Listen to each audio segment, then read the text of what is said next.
They didn't leave you because you were weak. They left you because they sensed what you could become.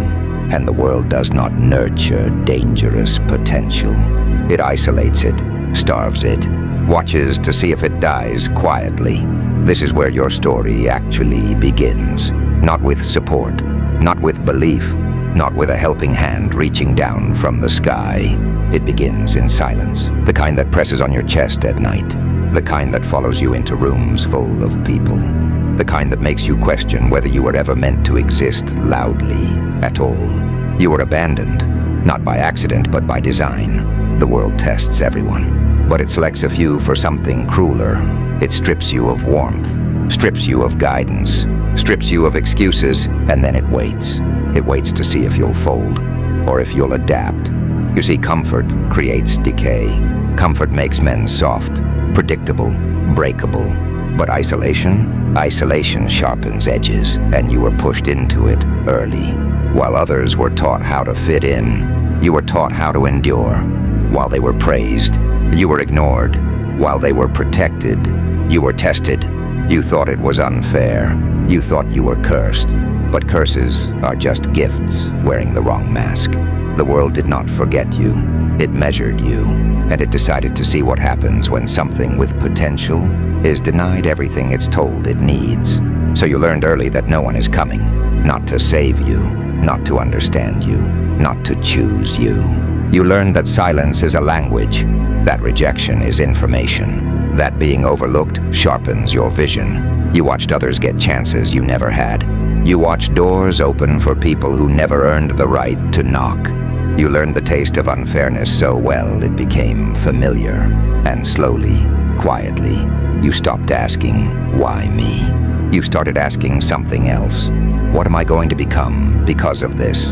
That's the moment the shift began. Because pain is not random, it's a filter. Most people break under it. They curl inward. They look for comfort. They beg the world to be softer. You didn't. You stayed. You endured the long nights where doubt sat beside you like a second shadow. You endured the mornings where motivation was dead and discipline had to drag you forward. You endured being misunderstood, underestimated, unseen, and something inside you hardened. Not bitterness, not rage, something colder, more precise. You stopped expecting fairness. You stopped believing in rescue. You stopped waiting for permission. That's when the world lost its grip on you. Because the moment you stop needing approval, you become dangerous. Most people want applause before they act. You learned to act in silence. Most people need belief before effort. You learned to move without belief.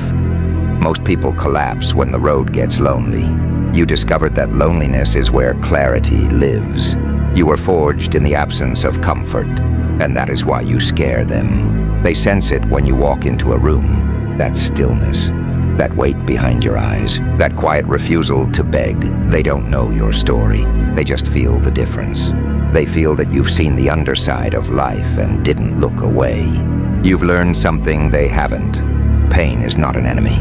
Pain is instruction. Every disappointment carved something sharper into you. Every rejection peeled off weakness. Every night you questioned your worth burned another layer of illusion away.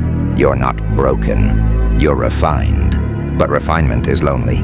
There's no applause in the early stages. No soundtrack. No witnesses. Only repetition. Cold mornings, cold thoughts, cold resolve. And this is where most people quit. Because this is where comfort dies. This is where the old self starts screaming. It begs you to go back, to numb yourself, to settle, to forget the fire that started to burn when you realized you don't belong among the ordinary. You belong somewhere harsher, higher, colder. The world will try to drag you back down to its level. It will call you obsessed. It will call you arrogant. It will call you broken. Let it. Those words are proof that the separation has begun. You are no longer moving with the crowd. You are moving against gravity, and gravity hates defiance. So it will press harder. It will test your consistency. It will tempt you with comfort. It will whisper that you've done enough. But deep down, you know the truth. You've barely begun. This pain you feel right now, This heaviness in your chest, this quiet fury that never fully sleeps, that's not weakness. That's the forge heating up, and everything soft inside you is about to burn. You don't wake up one day strong. Strength is not a moment. It's a process that grinds you down until there's nothing left to lie with. This is where most people disappear, not because they're incapable, but because they realize what it actually costs. The comfort is gone now. The excuses don't work anymore. The noise of the world fades, and all that remains is repetition. Wake, work, endure, repeat. No applause, no confirmation, no one checking if you're okay. This is where discipline replaces hope. Because hope is fragile. Hope waits for conditions to improve. Hope dies when reality hits hard enough. Discipline doesn't care how you feel. Discipline shows up when motivation is dead, when your body is heavy, when your mind is loud, when the voice inside whispers, "Skip today. You deserve rest." Discipline answers with silence and action. This is the forge. And the forge does not ask what you want. It only asks what you're willing to sacrifice. Sleep, comfort, distractions, relationships that pull you backward, the version of you that still wants approval. One by one they burn. You start waking earlier, not because you're inspired, but because you refuse to be weak. You move your body when it hurts. You sharpen your mind when it begs for escape. You train when no one is watching, because this is the truth no one tells you. Strength is built in private. Glory is just the echo. Every day you don't quit. Something changes inside you. It's subtle at first. A shift in posture, a quieter mind, a colder response to chaos. You stop reacting. You start observing. You see how fragile most people are, how easily distracted, how quickly they break when pressure shows up. And you realize the world is full of noise, but starving for discipline. That's when the isolation deepens. People stop understanding you. Your routines seem extreme. Your silence feels threatening. They say you've changed. They're right. You no longer seek comfort in crowds. You no longer need to be seen. You no longer explain yourself, because explanation is a form of weakness. It means you need permission, and you're done asking. Every day becomes a test of loyalty to your own word. You say you'll train, you train. You say you'll endure, you endure. You say you'll become something more, and you bleed for it. No celebration, no audience, just the quiet satisfaction of doing what most people will never have the spine to do. This is where discipline stops being an act and becomes identity. You don't try anymore, you execute. You don't hope for progress, you demand it.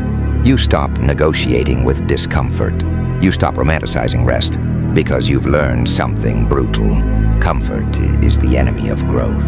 Every time you choose ease, you lose ground. Every time you choose resistance, you sharpen. So you choose resistance again and again and again, until your body obeys without complaint, until your mind stops questioning orders, until pain becomes background noise instead of a barrier.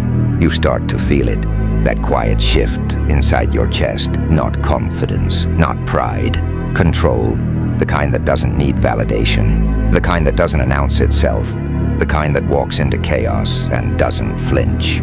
You're not becoming harder for the world, you're becoming harder for yourself, because you know the truth now. The only enemy that ever mattered lived inside you, and you're hunting it daily.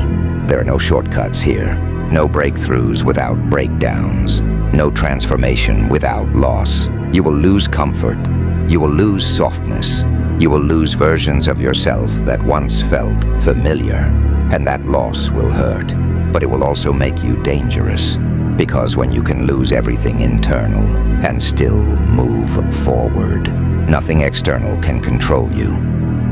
This is the forge, and the heat is rising. Your old self is starting to crack. The excuses are burning away. The noise is fading. Soon, something else will stand in its place. Something colder, sharper, unrecognizable. You can feel it now, can't you? The moment before the break. The moment before the old you finally dies. And when that happens, there's no going back. There comes a moment when discipline stops feeling like effort. And starts feeling like instinct. That's when you know the old version of you is dying. Not dramatically, not with noise, not with closure. It dies quietly, in the spaces where excuses used to live. You don't notice it at first. You just wake up one day and realize something is missing. The fear is quieter. The doubt doesn't speak as loud. The urge to explain yourself is gone. You're no longer fighting yourself. You're hunting something else now. This is the most dangerous phase, because this is where most people panic. The old identity, the one built on comfort, validation, emotion, starts collapsing. And the mind hates emptiness. It begs you to go back, to soften, to feel again, to reconnect with the version of you that needed approval to breathe. But you don't, because you've tasted what it's like to move without hesitation. You've felt the stillness that comes when you stop asking permission to exist. And once you feel that, there's no returning. This is the phase where emotion dies and instinct takes its place. You no longer wake up asking how you feel. You wake up asking what must be done. Pain becomes data. Fatigue becomes a signal. Fear becomes a tool. Nothing owns you anymore. Not pleasure, not pain, not people, not memory. You begin to understand a brutal truth. Most humans are ruled by their emotions. That's why they're predictable. That's why they're controllable. That's why they break. You are becoming something else. Someone who can sit in discomfort without flinching. Someone who can operate while empty. Someone who doesn't need motivation. Because motivation is unstable. You run on something colder, something permanent. You stop chasing happiness. You stop chasing meaning. You chase capability. And capability doesn't care about feelings. It's built in repetition, in boredom, in isolation. Day after day, you sharpen yourself against resistance. And the world starts to feel smaller. People's opinions lose their weight. Their judgments bounce off you. Their chaos can't reach your core. You walk through crowds like a ghost. Not invisible, untouchable, because you've already faced what terrifies most people. You've faced the version of yourself with nothing to hide behind, and you didn't look away. That's when something inside you goes quiet. The inner chaos that once screamed for attention finally shuts up. Not because it was comforted, because it was conquered. You no longer seek motivation videos. You no longer crave inspiration. You no longer need someone to remind you who you are.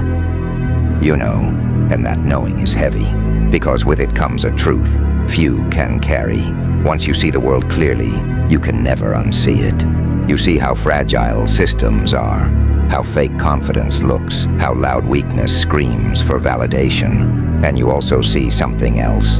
You see that you've crossed a line. You are no longer becoming. You are becoming something else. Something colder, something steadier, something that doesn't break under pressure. The old you is still there, somewhere beneath the surface, but it's fading. Its voice is quieter every day. Soon it won't speak at all. And when that happens, what remains won't be human in the way people expect. It will be focused, controlled, unshakable. You are approaching the point of no return, the place where the last weakness dies, where the final attachment burns, where the transformation becomes irreversible. And when you step past that line, there is no going back. There is a moment, quiet, almost invisible, when the last human weakness leaves you. No ceremony, no announcement, no witness. Just a shift, a recalibration of something ancient inside you. You don't feel proud. You don't feel victorious. You feel empty in the cleanest way possible. The noise is gone. The fear that once controlled you has starved to death. The doubt that once whispered in your ear has lost its voice. The need to be understood has evaporated. You are no longer becoming. You are. This is where most people would panic, because there's nothing left to cling to. No identity to perform. No emotion to chase. No future fantasy to escape into. Just you and the work. You move now with a different gravity. Not rushed, not emotional, not reactive. You move because movement is your nature. The world starts to feel slow. People speak in circles. They hesitate. They hesitate again. They second-guess themselves into paralysis. You don't. You decide. You act. You adapt. Failure doesn't wound you anymore. It's just information. Pain doesn't scare you. It sharpens you. You've stopped asking if something is worth it. You do what must be done, because that's who you are now. This is the point where others begin to feel it. They don't know what it is, but they sense it. Your presence is heavier, your silence louder than their arguments. Your eyes don't search for approval. They measure. You don't dominate rooms by force. You dominate by existence, because you no longer need to prove anything. You've already survived the worst thing possible, becoming alone with yourself and not breaking. That's what separates you. Most people are chasing comfort. You're addicted to pressure. Most people want peace. You want mastery. Most people want to be seen. You want to be inevitable, and inevitability doesn't rush. It doesn't announce itself. It doesn't beg. It advances relentlessly. You wake up and do the work. You sharpen your body. You sharpen your mind. You sharpen your will. Not for applause, not for revenge, not for recognition. Because this is who you are now. A force that does not need motivation. A presence that doesn't require permission. A will that does not bend. The world will test you again. It always does. It will try to soften you, distract you, seduce you back into comfort. But comfort no longer speaks your language. You've learned the truth most never face. There is no finish line, no peak, no final victory. Only the climb, only the pressure, only the becoming. And you welcome it, because you were never meant to rest. You were meant to endure, to sharpen, to outlast. You are no longer chasing greatness. You are the weight that breaks lesser things. You are the quiet force moving forward when everything else stops. You are the one who remains, and you will remain, unmoving, unbending, unending.